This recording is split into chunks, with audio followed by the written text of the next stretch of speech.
Hello everybody, this is Backblast. Today I'm going to show you a very brief video on how to get started in franchise zoos. So the way to get going is by following 5 simple steps really, okay? 5 or 6 little simple steps.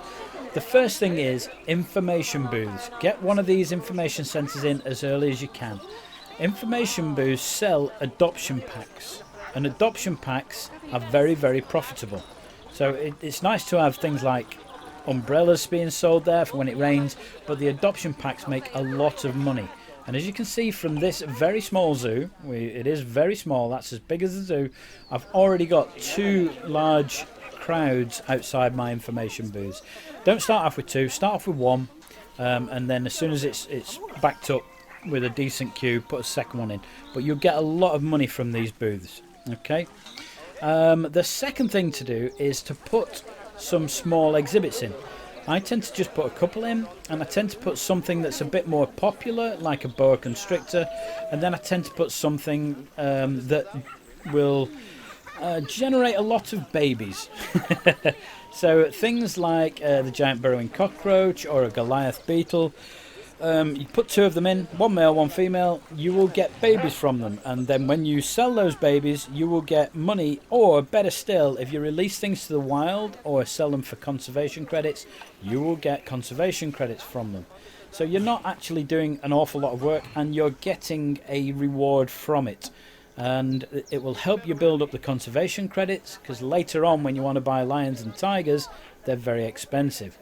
And getting those in very early is a good way to generate a bit of income, but also get you on that path to making money and making conservation credits. The third thing that you do is you put lots of these cash bins around. So make sure that wherever you put a little enclosure, you put some information signs and put the cash bins near them. What will happen is, as you can see from this box, people just throw in money, and the amount of money they throw in is a lot more than you will get from people coming in through the gate. So it doesn't matter what you're charging at the gate, you will get a lot more from these bins. Okay, so just this one exhibit is generating well over 1,000 today on this very, very small exhibit.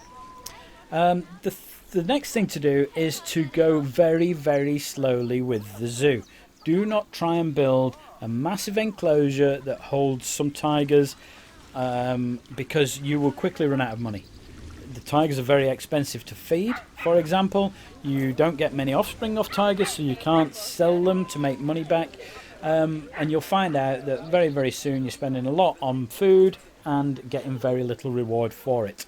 You are much better off starting with some smaller exhibits, like these Nile monitors, or like these timber wolves over here, which are in a fairly small location. I haven't spent much money in setting this up. We've got a few trees, a few rocks, a few basic plants, and that's it. Same over here, a few little trees, a few rocks, a few basic plants, and that's about it. And the same rules apply. Lots of the bins, lots of information, and then people will use the bins to throw their donations in, and you will get loads of money from them. But what we've not done is spent loads and loads to get there. This little zoo, even though there are only 2 exhibits and 2 small exhibits, so 2 actual enclosures and 2 exhibits, this is making a profit. So this zoo is actually going up in value all the time, and we're actually making money, and you'll find that it stays like that. You will slowly build up. Do not try and go too quickly. The final thing, step number 5, is you need to listen to the zoo, because what is happening now is I've got this lovely little zoo, it's all working fine, except people are complaining. I've got staff complaining, saying they can't find a staff room. Make sure they've got staff rooms, make sure the staff rooms are close by, and make sure there are enough for the people that you've got working there. If your staff aren't happy because they can't get to the restrooms, some of them will resign, but more often than not they will get tired and fatigued, and they will not work as quickly. They will mope around, they'll be trudging a long distance to get to the restroom, and you'll find that all of a sudden you've got empty shops or barriers breaking. It's not necessarily because you haven't got enough staff.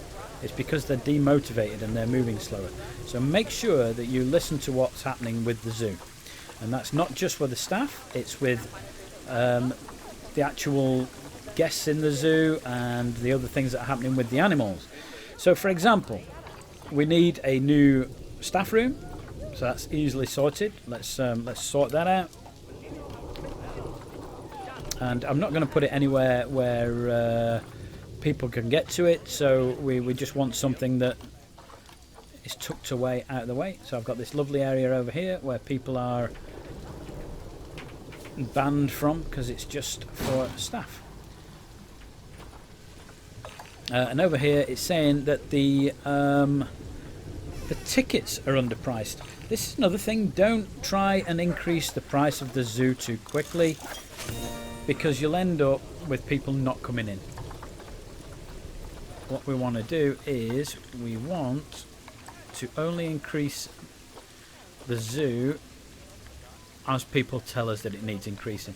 And what I tend to do is I just tend to go up by £1 each time, or 1 simoleon, whatever it is, $1 or whatever. Just do it by 1 until people tell you that it's too cheap to get in, and just slowly increase it. I tend to keep the child prices at about half of what the adult is. So if it's 20 simoleons to get in for an adult, it's 10 for a child. And that's it, really. Don't try and go too quickly with the zoo. Don't try and rush off and build a massive tiger enclosure. It will look nice, but you'll go bankrupt. Do it slowly. I would tend to build something similar to this, so a same sort of size as this. Maybe with something like bears in, or even a lemur enclosure or something like that. You don't need to spend a lot of money. You don't want to be spending a lot of money until your zoo is sustaining itself. As you can see, we've already made £1,000 in the time that I've been talking to you, so the zoo is actually financially viable. So those are the 5 steps. Number 1, make sure you put the information centres in. Number 2, put some exhibits in to get your conservation credits moving.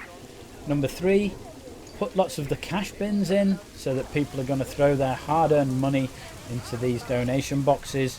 Number 4, go very slowly with the enclosures. Do not build too quickly. Do not build big fancy exhibits that are going to cost a lot of food. And finally, number 5, listen to what's happening with the zoo. Click on your guests occasionally and see what it is they need. If they need drinks, put drink stalls in. If they need food, put food in, or benches, or whatever they need. Also, education is very important, because people will complain about it. So if they get good education, they'll go out of the zoo feeling a lot happier. This is actually quite an important thing. So put education boards in, like these. Okay, so what I'm going to do is, if we pop one of these down here, let's change it to something different, like that. If people see a lot of these around, they'll get educated, they'll be happier. Those are the 5 steps to building a franchise zoo. This zoo will grow organically now. You'll get people saying, oh, it's a little bit small, we need more animals. Build another enclosure. If they're tired, build benches. If they're thirsty, build drinks. Dead simple. Don't go too quickly. Already we've made 3,000 in the time that I've been doing this video. It works. Nice and simple.